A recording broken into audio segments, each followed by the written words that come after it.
Customer Kamlesh से पूछ लो।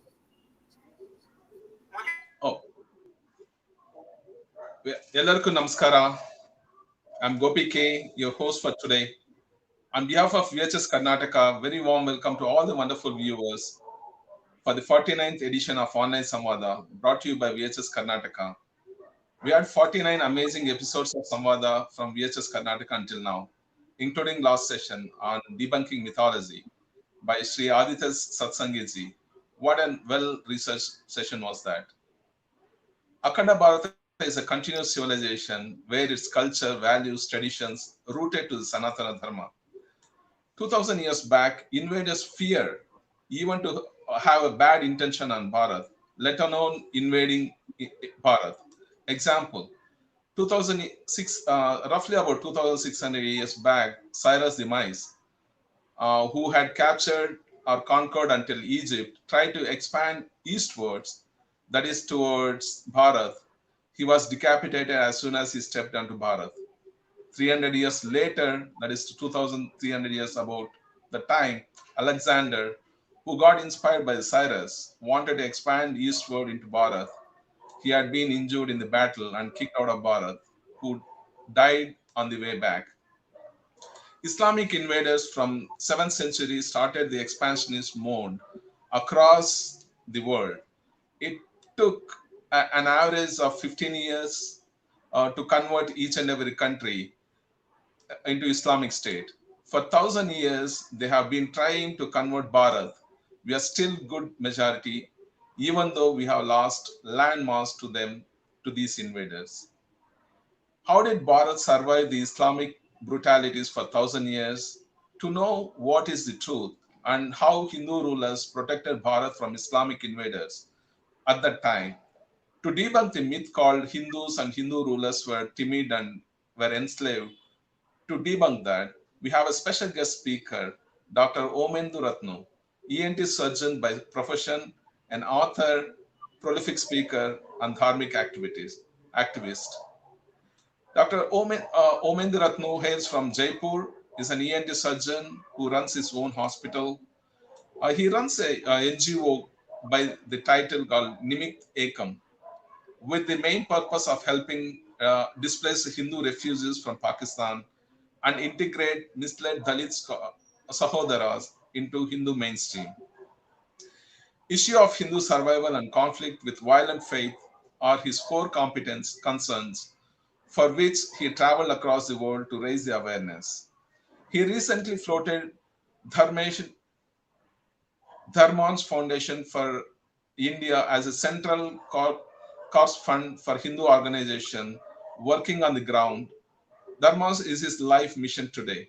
Now, he has penned a book on the great Maharanas of Mewar who fought Islamic invaders for thousand years continuously.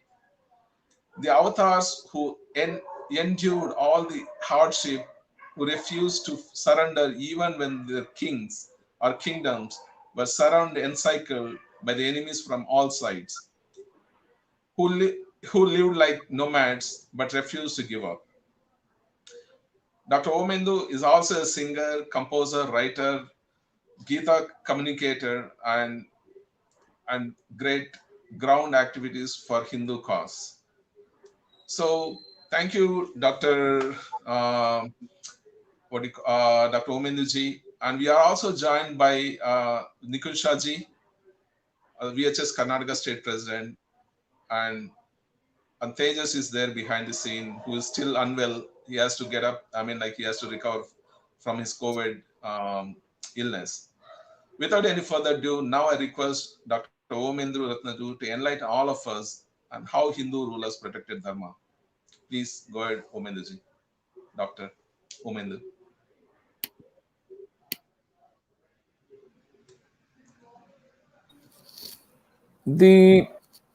I honestly don't know where to begin, but since my entire book is about the Mewar Maharanas, uh, I can give you a brief run through about how things took shape in the past 1400 years and 1000 years, during which the Mewar dynasty, this one singular Sisodiya dynasty, resisted all these evil invasions from the western frontiers.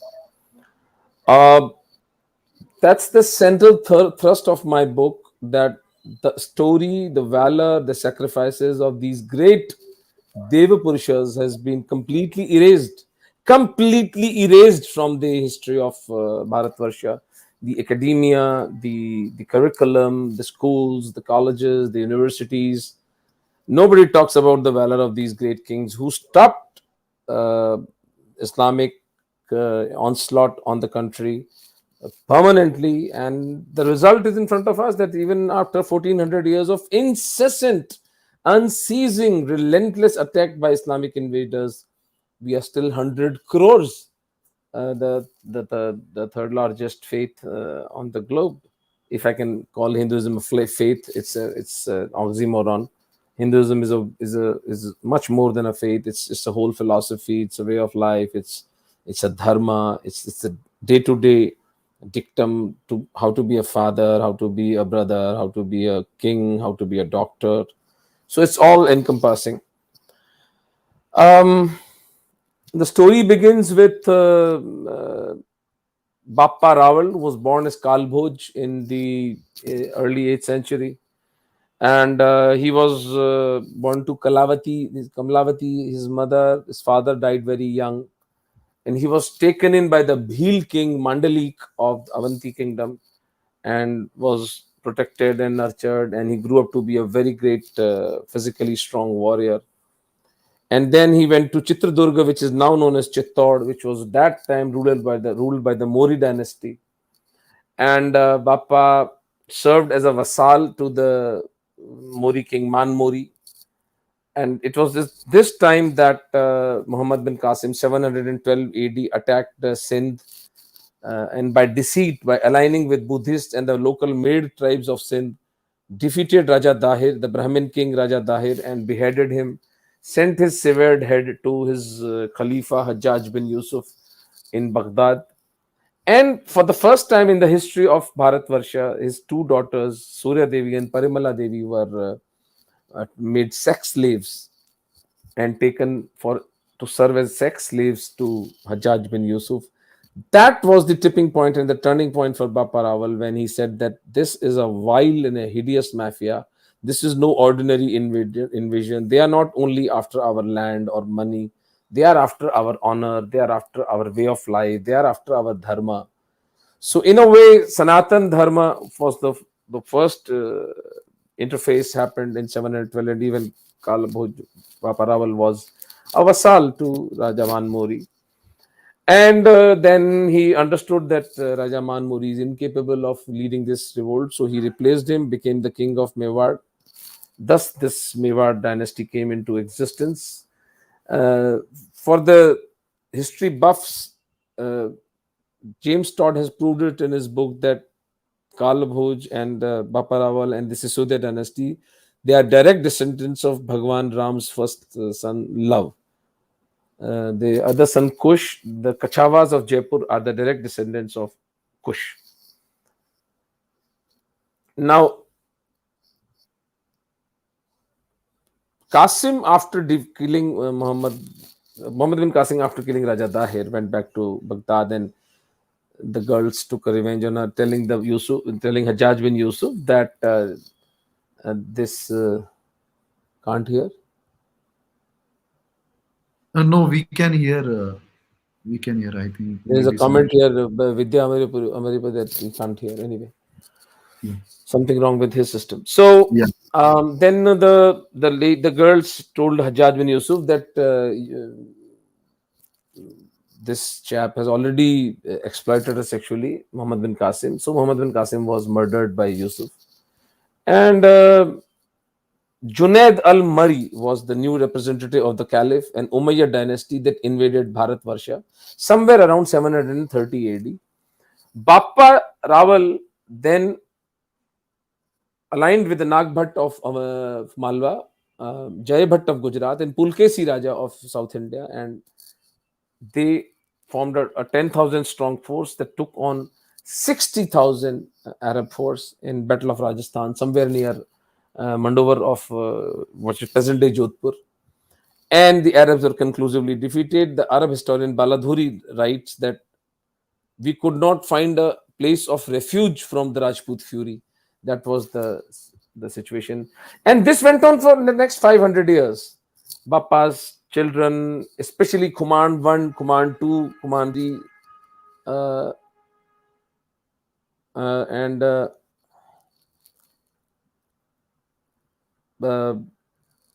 Shakti Kumar, Rawal Jatra Singh, Rawal Ratan Singh, Rawal Samar Singh, the whole line, you know. So the first conclusive defeat of a Hindu king happens in 1192 AD with the defeat of Maharaja Prithviraj Chauhan at the hands of Muhammad Ghori, who was an Afghan. That is the treachery that the historians of the leftist historians of this country have committed with us, that they have erased this history of defeat of Arab Islam in Bharatvarsha for 500 years. 500 years of history of Bharatvarsha has been erased. That's the biggest uh, treachery they have committed with us. Um, the other king which was worthy of this whole line was Command 2, who formed the biggest army to defeat Al-Mamu, who was another representative of the Arab Khalifa, conclusively defeated, arrested, and then sent back. Then the hue of the Islamic invasion to the country changed from Arabs, the slave dynasty, and the Afghans took over. Of Mahmud of Ghazni came, but Mahmud of Ghazni was never intercepted by the Mewar Maharanas. He skirted Mewar. He took another Manshura route and Punjab route and came to Somnath, plundered Somnath. And it was a very glorious battle at Somnath, which has been very well documented by Dr. Ram Gopal Mishra in his excellent book.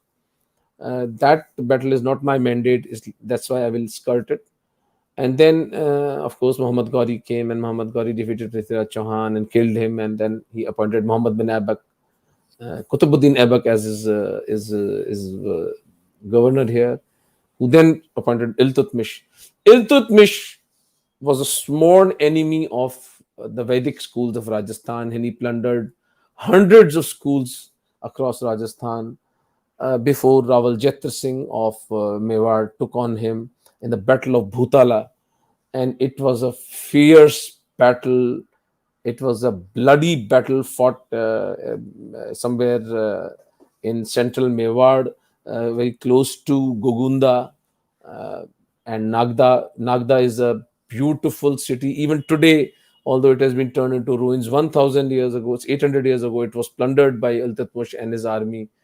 I've explained it in detail in my book, what they did to that beautiful city. It had a city, it was a city of 1,000 temples.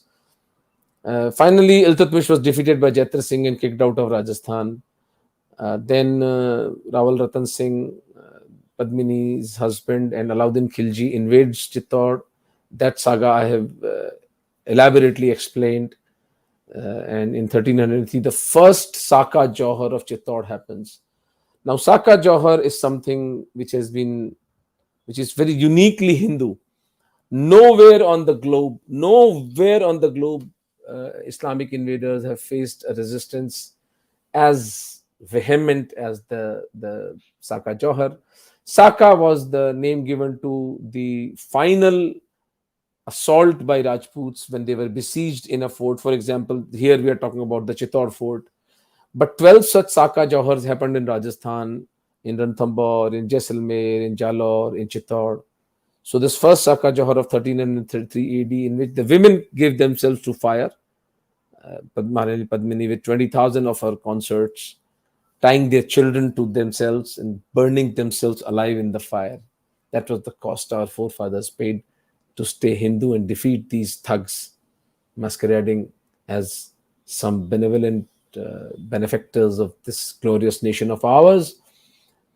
Chittor was lost in 1303 AD by the Rajputs for the first time in 700 years. And after that, a lot of generations were lost in trying to regain it. But it was Maharana Hamir Singh who took back Chittor from Muhammad bin Tughlaq, arrested him for 6 months, treated him like a dog. Now, this is an example of how mighty the Mewar Maharanas were, and how petty and how tiny and how helpless was the so-called Delhi Sultanate, euphemistically called by the thug historians of this country. There was no Delhi Sultanate. It was just a band of robbers and rapists running around, plundering like locusts, invading farm fields from Yamuna to Mehrauli, and this is what they called as Delhi Sultanate. There was no geographical boundary of this Sultanate, none that the historians can prove, none that I could lay my hands on. No trade routes, no economic progress, no buildings, no art and culture, nothing, no literature. So I don't know what kind of sultanate this was. In any case, militarily, this sultanate was defeated by five Mewar Maharanas: Hamir Singh, Maharana Lakshya Singh, Maharana Mokkal, Maharana Kumbha, and Maharana Sanga arrested these so-called sultans and kept them in like dogs in Chittor as their prisoners. So, but we don't find even the name of these kings. We don't find the name of Mewar as a kingdom in any of our history curriculum. That's the shamelessness. That's the degree of treachery that these so-called academic historians have done with this country. After Hamir, Hamir bequeathed a very powerful, a very rich and a vast kingdom to his son Kheta Kshitra Singh. Then he gave this to Maharana Lakshya Singh. I have written a full chapter on Maharana Lakshya Singh because of his extreme commitment to Hindu Dharma. It was Lakshya Singh who went up to Gaya in Bihar and found out that it has been taken over by Muslims, and they are charging the poor Hindu pilgrims money to do their pilgrimages. Jethra Singh invaded Gaya, killed all the Muslim thugs who were controlling the pilgrimage centers, re-established Hindu control over that. Imagine 800 years ago, 700 years ago, they did it to a distance of 1500 kilometers. That was the might of Mewar. So they say Mewar is a speck on the Indian subcontinent. That was not the case. It was reduced to a speck only at the time of Pratap, which he regained in 7 years, within 7 years of Battle of Haldi Ghati, and it was again the huge kingdom that Mewar was. Of course, not as big as Kumbha or Sanga, but Mewar was things. Kingdoms keep shrinking and regaining in their sizes. But that is the extent of power of Mewar, that Maharana Lakshya Singh liberated Gaya from the clutches of Muslimans. And there's a great story of Chunda, his son, who sacrificed his claim to the throne of Mewar just to see his father getting married in old age. That is a story every Hindu must read, that the value of a promise. How much does a promise mean in the civilized society? Why we should value a promise? What is the significance of valuing a promise in business, in trade, in relationships, in day-to-day life, in our working, in a spiritual pursuit? Everywhere, promise is everything. A word of mouth is everything. Speech is what humanizes us. Otherwise, we are all animals. So nothing explains this, and nothing rubs it into the psyche more than Rawat Chunda's life. After that, the story of Kumbha, who was the grandson of Lakha. Kumbha, I think, deserves to be the greatest genius king ever to have ruled Bharatvarsha. Of course, definitely the greatest king of medieval India.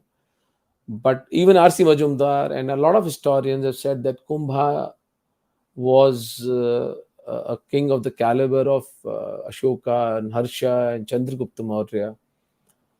He fought 56 battles against the Islamic sultanates of Gujarat, Malwa, and Nagaur, defeated all of them. He built 32 forts around Mewar. The biggest and the most prominent one is Kumbhalgarh. The wall around Kumbhalgarh is the second largest in the world after the China Wall. This was happening 600, 550 years ago, when he was fighting 56 battles against Muslims. He wrote the largest granth on music, Sangeet Mimansa, and some say it is on Carnatic vocal music, although this is unconfirmed. He wrote plays in Marathi in that time, 500 years ago. And this was a genius, no doubt. He was a great dancer. He was a great Veena player. 56-0 was the score, Mr. Rajguru is saying. So Kumbha has been erased from our history. Nobody talks about Kumbha. Nobody knows about Kumbha. which is a shameful act done by the historians of this country. Uh, After Kumbha, Raimal succeeded him. Raimal was an equally uh, aggressive king, although not in front of Kumbha. His personality definitely pales out. Then Rana Sanga, the great Rana Sanga, his story of rise to the uh, ab tak chappan. And the story of rise to the throne is also so tragic. His own brother uh, destroyed his right eye. He had so many wounds on his body. He fought 100 battles in his lifetime, never lost a single battle. There are a lot of lies spread around Sanga's life that he was the one who invited Babar, which I have tried to counter in my book. I said the premise of saying that Sanga invited Babar is that he wanted to defeat Ibrahim Lodi of Delhi and wanted to claim to Delhi. First of all, that means Sanga had the ambition, the means, the resources, the army, and the wherewithal to claim to Delhi. So that makes Sanga that one of the greatest Hindu kingdoms of medieval India, militarily. Uh, so in Battle of Bakarol and Battle of Khatoli, Sanga had already defeated Lodi. Why would he invite Babur to defeat Ibrahim Lodi? That's absurdity. That absurdity is too self-evident to be ignored. So I have countered it in my book. Then the famous Battle of Khanwa, which was, I think, the turning point in the Hindu-Muslim conflict of the subcontinent. Every historian, including Asi Majumdar and even Jaduna Sarkar, and all of these great historians have written that as a defeat for Sanga. I dug out three resources, three original primary resources of Mewar history: the Chittor Patnama, Amar Kavyam by Ranchod Bhatt Telang, and Vansh Bhaskar by Surajmal Misand. These three very authentic ancient historians of Bharatvarsha, who claim Khanwa as a victory for Sanga. And logically, also, I have tried to deduce it. I have given 9 reasons in the book to say that Khanwa was actually a victory for Sanga. I'm waiting to be refuted, to be countered by the other side, which has not happened till now. What Babur could not achieve militarily, he achieved through treachery, and he poisoned Sanga on 30th January 1528, and that was the severest blow to Rajput Confederation. Uh, Rajput Confederation simply collapsed after that. Under Sanga, Jaipur, Jodhpur, Chanderi, Raisen, Kannauj, Dungarpur, Paswada, Eider, all these kingdoms had united and fought Babur militarily. But with Sanga's murder, everything changed. Udaipur Mewar went into a civil war kind of a situation. Successively, very, very weak kings came: Vikramaditya, Ratan Singh, and then Uday Singh, Banbir, and then Uday Singh. Uday Singh ji was a child when Banbir wanted to kill him, and it was the unbelievable, supreme sacrifice of Panna Dhai, where she sacrificed her son Chandan to protect the royal line of Sanga in form of Uday Singh, and thus Uday Singh was rescued. Uday Singh is the father of Maharana Pratap. If Uday Singh had been murdered by Banbir, there would be no Maharana Pratap. If there was no Maharana Pratap, there would be no Hinduism left in the subcontinent. That is the significance of Panna Dhai's sacrifice. We should all revere that Mahanari and put her on the pedestal of a goddess in our civic lives. But nobody even talks about Panna Dhai and all that, the greatness of that woman. And also the social cohesion. She was not even a Rajput, although Veer Vinod claims her to be a Khichi Rajput, but all other sources point out that she was basically a Gujar lady. And it was usually a tradition in the Mewar dynasty that the Dhaimas, the women who got pregnant almost at the same time as the queen, would breastfeed the princes. Such a beautiful tradition, such a warm tradition of social integration, which we should all cherish. And thus Pratap was born in 1540, and in 1568 the second Saka, the third Saka of Chittor happened when Akbar besieged the fortress. Pratap and his father Uday Singh Ji had already escaped to Udaipur under the advice of the Samants, because Mewar was at a weak point at that time. 8,000 soldiers and 30,000 civilians defended Chittor as long as they could. And 25th February 1568, Saka Johar was done. 10,000 Hindu women immolated themselves. 8,000 Mewar army destroyed 35,000 of Mughal army, and then they lead their lives, led by Jamal Rathod and Patta Chundawat. It's an amazing saga. The 10th chapter I've written with full details. Everybody should read this whole amazing saga of sacrifice and valor. And then Mr. Jalaluddin Akbar, the Great, ordered the slaughter of ordinary civilian population of Chittor, and in one day 40,000 Hindus were killed by Mr. Jalaluddin Akbar, whom we shamelessly teach our children as Akbar the Great. So after that, Pratap swore to take back Chittor and to fight Akbar till death. 1572, he was coronated as the king of Mewar. 1576, the Battle of Haldi Ghati happens. I have tried to prove it by 7 or 8 logics that Haldi Ghati was a win for Pratap. After that, the Battle of Mohi happened, in which Pratap slaughtered Mujahid Beg and 3,000 of his Muslim soldiers. Here also I touch upon Raja Man Singh Ji's contribution, that he was very close to the place of Battle of Mohi, but he chose to ignore it and he did not help the Muslims. Rather, he turned away and let Pratap slaughter the Muslim army of Mujahid Beg. After that, 1583, the most glorious battle of Pratap, which has again been completely erased from the curriculum, happened, and 36,000 Muslims, Mughals, were slaughtered by Pratap in a period of 3 to 4 days. And 95% of Chittor, of Mewar, except the fort of Chittor, was taken back by Maharana Pratap in 1583. This is a story nobody tells. These lies of Pratap being a defeated king and ghas ki roti and all these nonsense are peddled as if he was some weakling. Pratap was one of the strongest Mewar kings ever to have ruled Mewar.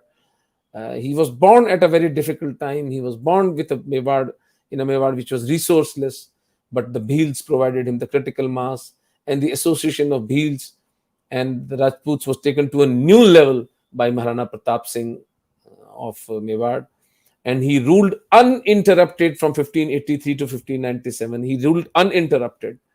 That is the beauty of Maharana Pratap. 1597, he died a free man in an hunting accident. His son Amar Singh carried on the struggle, equally valorous, equally dharmic, and equally committed to the values of Sanatan Dharma was Amar Singh Ji. He fought 17 pitched battles with Jahangir, Akbar's son, and he defeated the Mughal army in all 17 battles. In 1615, the Mewar Mughal alliance, the peace treaty was signed, and it was a very honorable treaty. The details I've written in the book. After that, Mewar saw 50 years of tranquility under the kingship of Jagat Singh and Karan Singh. And in 1652, when Maharana Raj Singh Ji became the king of Mewar, that was the final struggle to have between Maharana Raj Singh Ji and Aurangzeb. So in 1669, Aurangzeb promulgated an ordinance. He ordered that all Vaishnava temples will be razed to ground. So the Srinath temple in Vrindavan bridge, they took the Vigrah, the Murti, to Rajasthan and came to Maharana Raj Singh, and Maharana Raj Singh Ji gave the celebrated sentence which is etched in Rajasthan's history in golden metallic words: जब तक मेरे 1 लाख राजपूतों के sir नहीं cut जाते, तब तक श्रीनाथ जी की इस मूर्ति को कोई हाथ नहीं लगा सकता. Till 1 lakh Rajputs of mine don't lose their heads, Aurangzeb cannot touch the Murti of Bhagwan Srinath Ji. Thus, the beautiful and the most auspicious murti from Vrindavan was brought to Mewar, and today's Nathadwara is the same Srinathji idol that was saved by Maharana Raj Singh Ji. It is a matter of shame, utter shame and disgust for Hindus that uh, there is not even a poster of Maharana Raj Singh Ji in Nathadwara. It's a very pulsatile city with a very robust Gujarat Vaishnavite Tirtha. Plush hotels are coming up. A lot of opulence, a lot of wealth is coming there. It's my dream that in my lifetime I'm able to see a 30-foot, 40-foot beautiful statue of Maharana Raj Singh Ji, who was responsible for that. In 1679 and 80, 2 years of Mewar Aurangzeb war was fought because of Aurangzeb promulgated jizya, and he was conclusively defeated by Maharana Raj Singh Ji, his son Bhim Singh, and his son Jai Singh. Maharana Raj Singh Ji was then, unfortunately, in December 1680, poisoned by Aurangzeb, and thus the glorious saga of these amazing Maharanas ends, starting from Bappa Rawal and ends with 17th century. So 1,000 years from 8th century to 17th century, this one family, this one house protected Sanatan Dharma. Today, if we are Hindus, it's because of these great Atmas. Then the last two part of my book are the lies that these leftist historians have erected, like Hindus were enslaved for 1,000 years. Now, if a region as large as Mewar was not enslaved for one single day, how were Hindus slaves for 1,000 years? It's the biggest lie that has been percolated into a civic life, and it's also an index of the mediocrity of the Hindu leadership, which has allowed to these lies to be percolated on resistance. Number one. Number two lie is the Delhi Sultanate, which I've already covered. Number three lie is the Mughal Sultanate. There was no Mughal Sultanate. These were Muslim rulers sitting in Delhi and Agra in alliance with the Rajputs of Jaipur, Jodhpur, and at times of Jahangir, even with Mewar, but local alliances. In fact, Man Singh Ji went to Afghanistan and killed the Afghans with the Mughal army. So that was the master strategic stroke of Man Singh Ji. Uh, there was no Mughal Sultanate. These are all lies. And the glorious resistance of Hindus has been washed away by the leftist historians. But with internet, we have to reclaim the lost history. It's all recorded. Great historians like Gauri Shankar Hirchand Ojha, Colonel James Todd, Shamal Das Ji Dadwadia, uh, Dr. Rajendra Shankar Bhatt, Sri Krishna Jugnu, Professor K.M. Gupta of the Sukaria University, Manish Shimali, a new young doctor, historian coming up. So all these people have laboriously tried to speak the truth. With the internet coming up, we have to start providing them the right platforms to speak the truth. And this book is just a beginning. Uh, the last chapter is Silence of the Lions. I was inspired by Anthony Hopkins' movie Silence of the Lambs. Lambs are known to be silenced, but why were lions of our great Dharma silenced? The Rajputs, the Jats, the Gurjars, the Yadavs, the Kurmis, the Dalit Samaj fighters who fought the Katiks, the Valmikis, who fought Islam for 1400 years and emerged victorious. I've dwelled upon the reasons, and I end up with the sermons by Sri Aurobindo, where he says that India chose the path of destruction by being the bourgeois, the middle class Hindus who are spineless, uh, live like worms, sucking for power, money, as if it's going to save them, devoid of all honor, spine of toothpaste, vis-a-vis samurai. He compares Indian middle class with the Japanese middle class, and that's how I end. And the last note on my page, on the page, is about Chhatrapati Shivaji Maharaj proclaiming on his deathbed that "Tumi Yavanancha Hatun Sapta Sindhu Mukt Karai." You liberate all the seven rivers from the hands of Muslims. Bara Jyotirlingva All the Jyotirlinga should be liberated, including Kashi. The Kashi has to be liberated. That is the instruction of our greatest general, Chhatrapati Shivaji Maharaj. And we Hindus have to live up to that promise that we made, our ancestors made to Chhatrapati Shivaji Maharaj. He said, Hindavi Swarajya Anat, a Hindu India is your responsibility.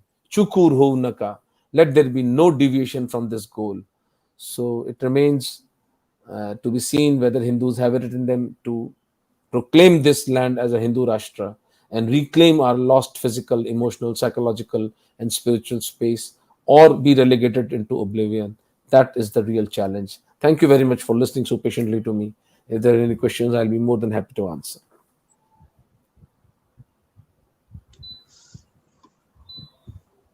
Oh, thank you, Omendaji, Dr. Omendaji. It's an amazing session, and I mean, like your book gives an entire spectrum of the Mewar dynasty. I mean, like I think book to be read and by everybody as a Hindu. One everybody Every should Hindu should read this book. Yes. every Hindu should read. Yes, and it's available in Amazon and also where is this available other than Amazon?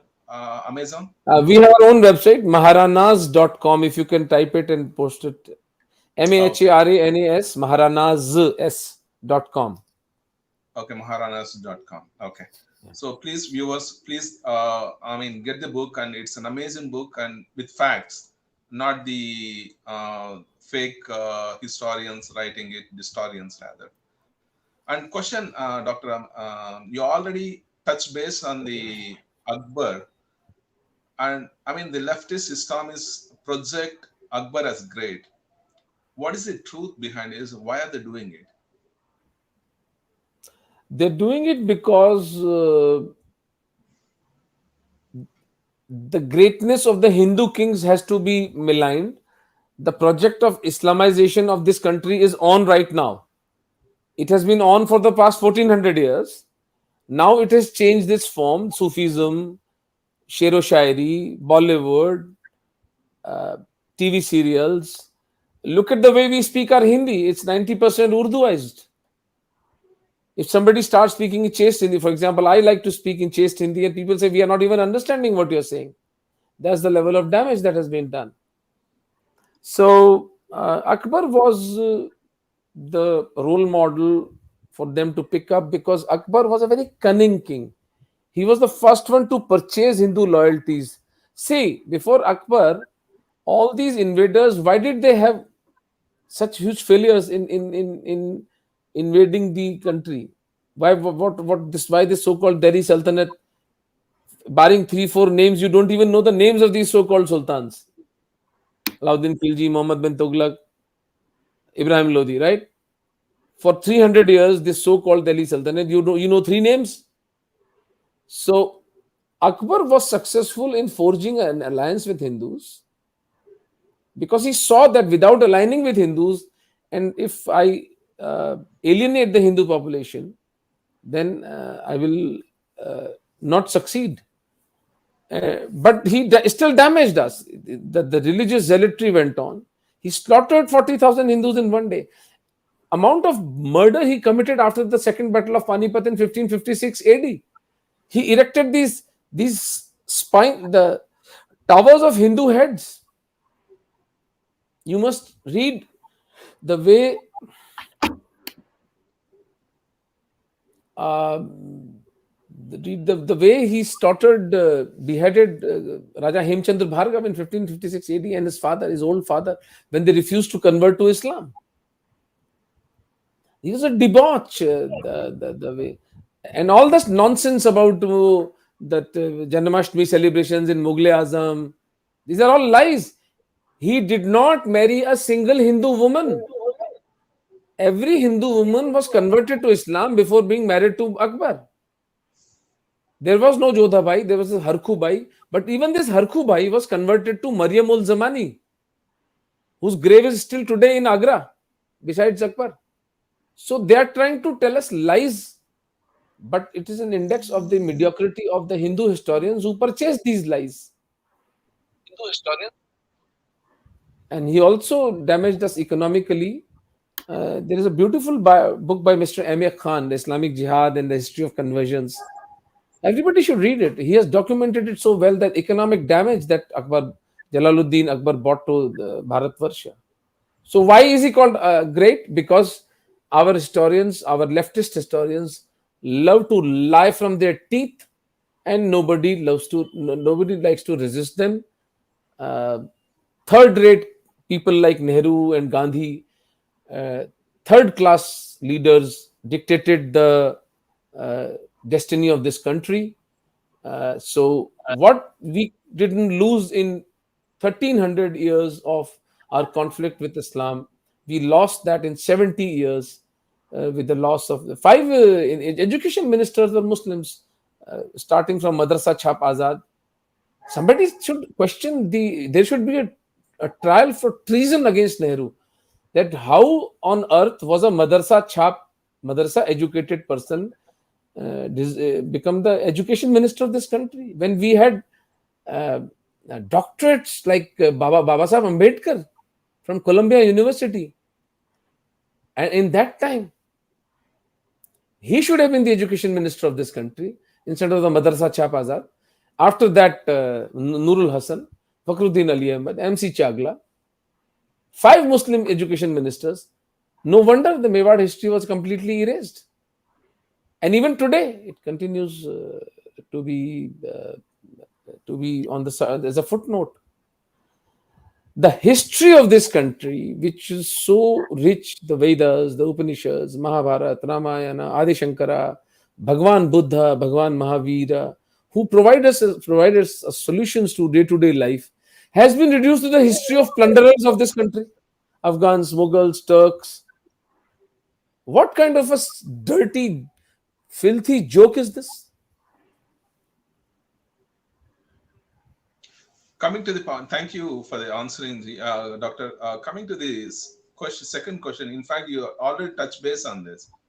Is post-independence till this decade the worst part for Dharma? What are the earlier periods, if there are any?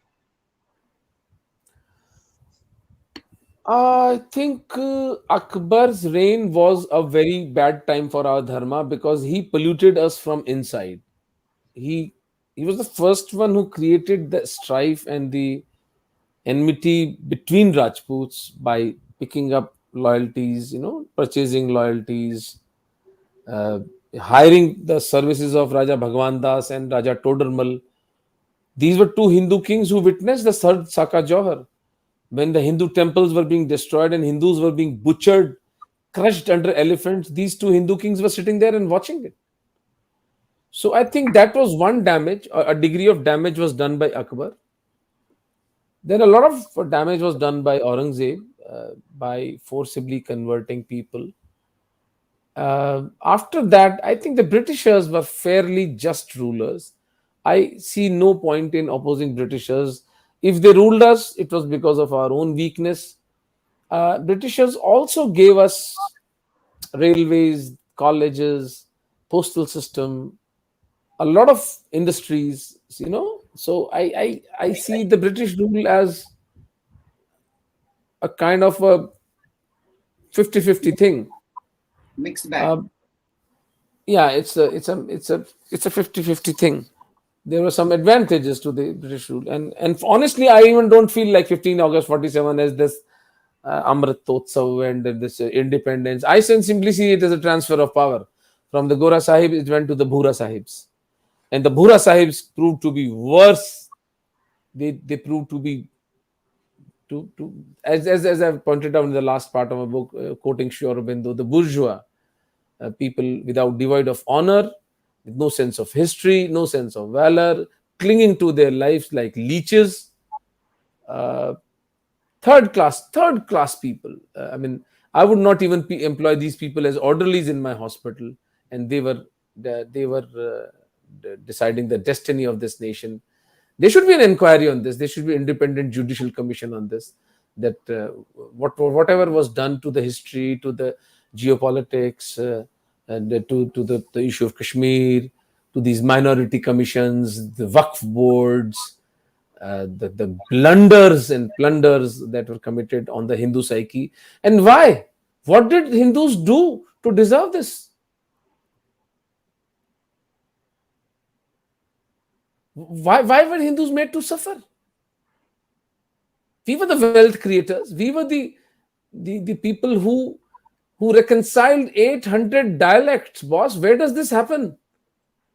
Europe, Europe is a linguistic continent. France, 8 crore people. Swedish, Swedes. Germans speak German. Spanish. Here we have Kannadigas, we have Tamilians, we have Telugu people, and yet we are united by one spirit of Dharma. It, it, Hindu Dharma is the boldest experiment of peaceful coexistence on this globe. And that was pulverized by this Gandhi and this Nehru. I honestly fail to understand the motive behind doing that. What did they get out of destroying, at least trying to destroy, this beautiful way of life? So, thank Shiva that internet has arrived now for the last 10 years, and we have started to push back the narrative. Otherwise, people like you and me would have kept barking on the sidelines. Nobody would have even bothered to listen. But now we have a voice, now we have a platform, and we are pushing back. This book is a chain in that part that way.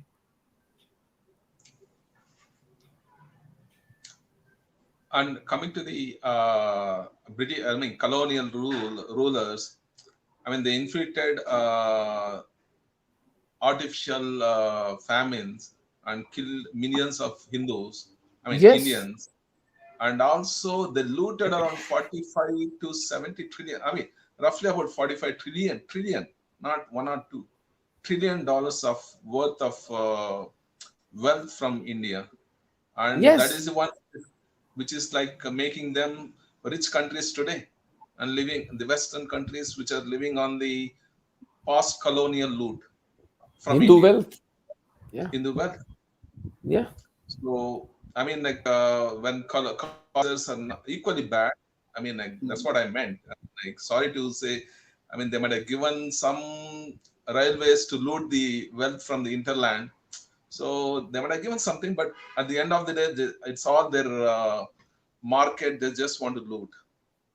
See, one Yes. more last question, doctor. And in the modern times, how the protecting dharma by the rulers going on? I mean, like you already touched base on it a little bit. And what are the drawbacks that you're finding, and how should we go about doing it? I mean, further. Come again.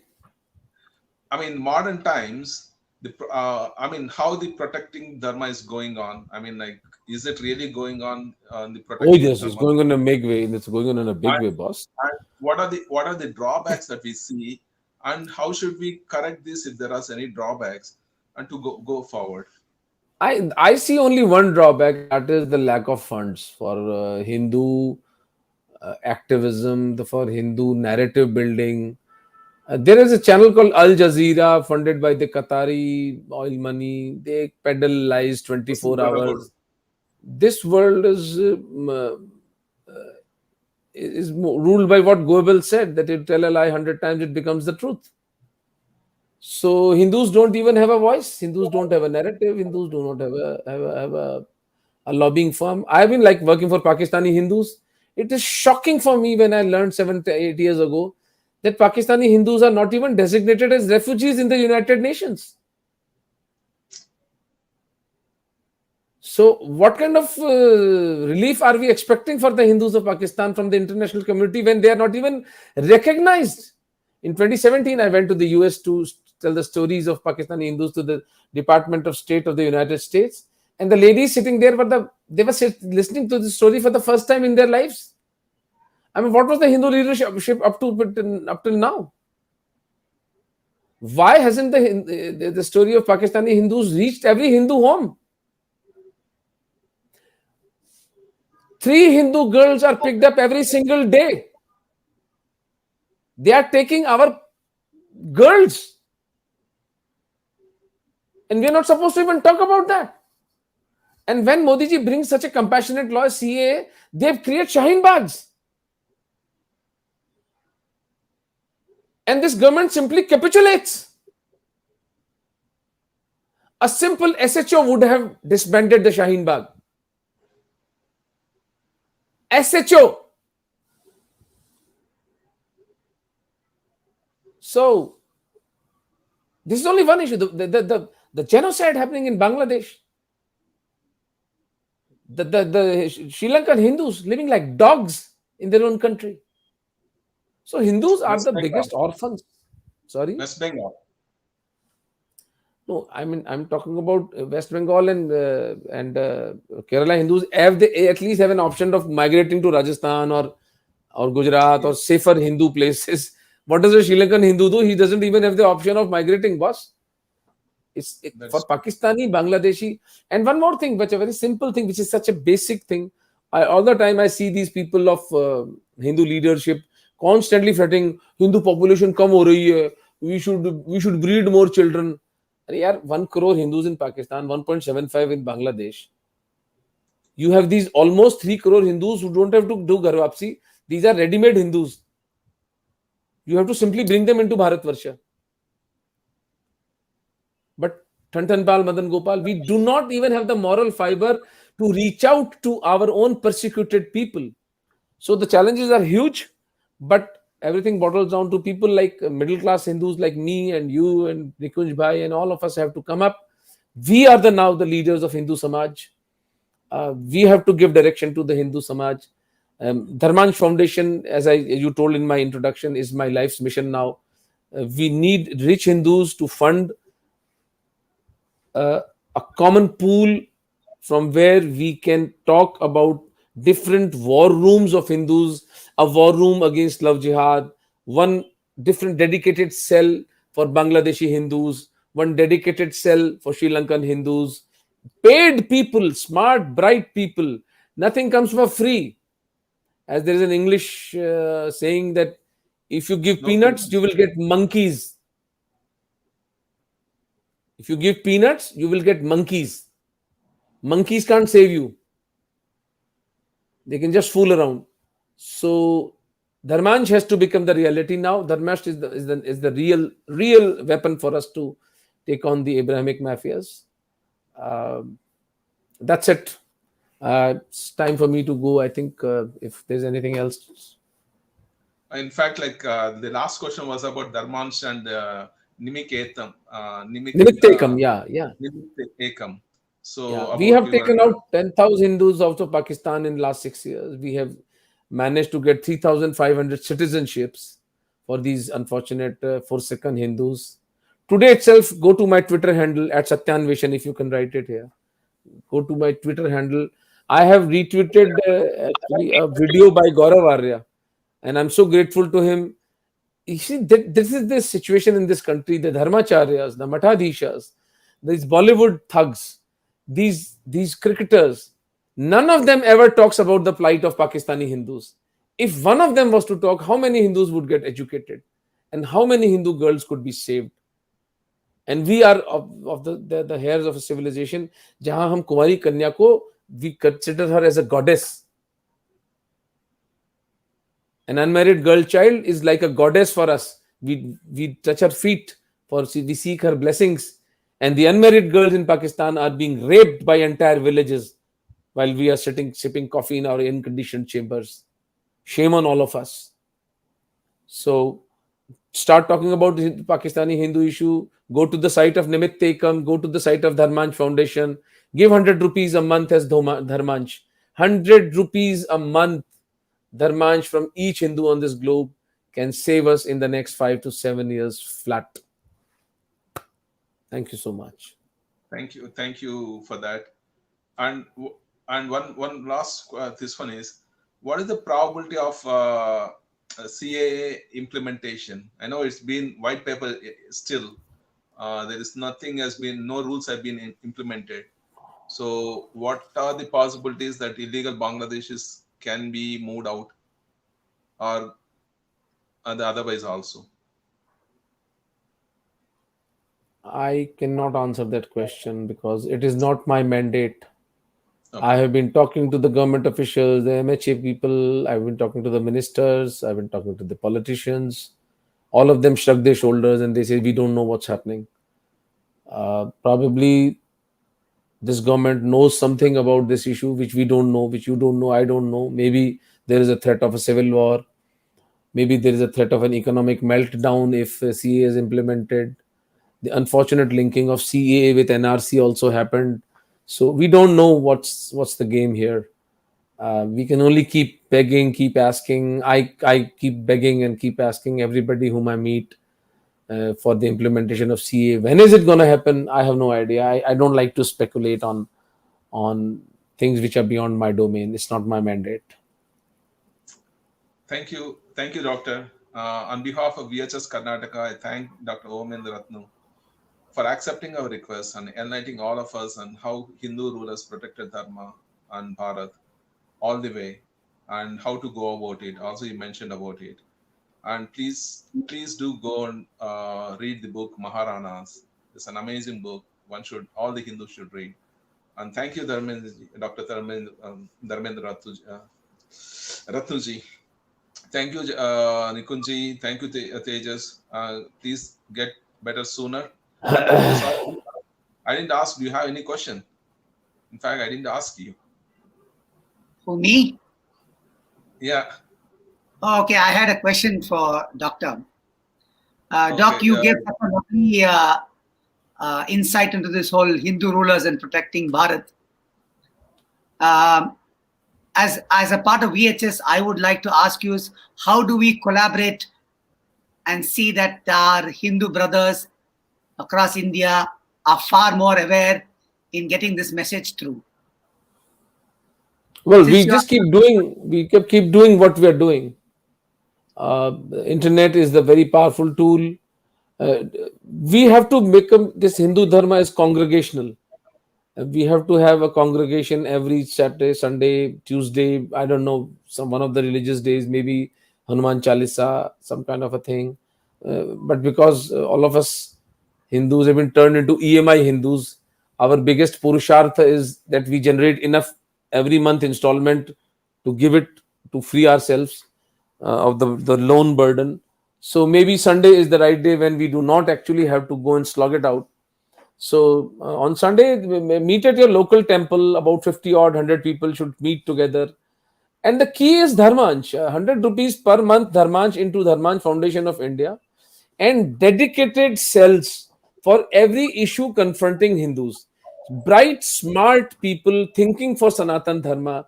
Now, Sanatan Dharma cannot be saved as a part-time job.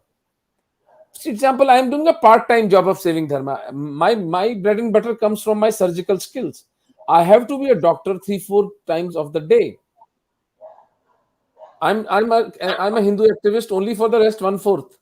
We need people like Omendra Ratnu and Nikunj and Gopi thinking 24 hours into 7 for Sanatan Dharma. For that, we need to give them 1 lakh rupees, 2 lakh rupees salaries. Just exactly the way the Vatican is doing or the Zakat Foundation is doing. That is the way we have to replicate that model in Sanatan Hindu Dharma. That is the only way to save it. And we have that money. The billions of rupees going into the temple kitties, which has been usurped by the government. The billions of rupees on which these Matadhacharya and Dharmacharyas and these thugs are sitting, they should be kept caught by the collar and asked that, what are you doing for Dharma? What was the Dharmacharya institution meant for, if not for saving Dharma? They should be asked, they should be questioned. And the third thing is a generic central corpus fund, that is the Dharman Foundation of India, 100 rupees. These Kathavachaks should be shamed and named for the kind of debauchery that they are doing. They're telling Ekam Satvipram Bahuda Vadanti, Vasudhaiva Kutumbakam, that both lies are being percolated in Hindu Samaj. A bunch of rapists and thugger murderers has been qualified as a religion. Somebody has to call the bluff. Somebody has to call the bluff and call the spade a spade. A sense of justice, a Truth and Reconciliation Commission. Will Durant tells us 8 crore Hindus have been killed by Islamic invaders in the past 1200 years. Why? Why have 8 crore Hindu homes been destroyed? And the saga is continuing. With impunity, they are killing us in Kashmir. With impunity, they are killing us in Bengal. They are going out killing us in Kerala. Now Punjab is another tinderbox happening, and we are here sitting 100 crore Hindus paralyzed, like a paralyzed elephant. We are sitting there. So the challenges are multifold, but the educated Hindu has to come out of his comfort zone, start talking about leadership of Hindus. Then everything boils down to funding. The Central Dharmanch Foundation has to become active and has to generate 100 crores every month. I hope that gives some direction to what you were asking. Thank you very much. Thanks a lot. Okay, I gotta go now. I'm sorry. I thank you, Ji. Thank you, Dr. Omendra ji, for everything. And last but not least, thank you all wonderful viewers for making this Samvada success. Stay safe. Please do visit and register at bhsindia.org for further amazing online sessions. Thank you and Jai Shri Ram. Jai Shri Ram. Jai Shri Ram. Thank you.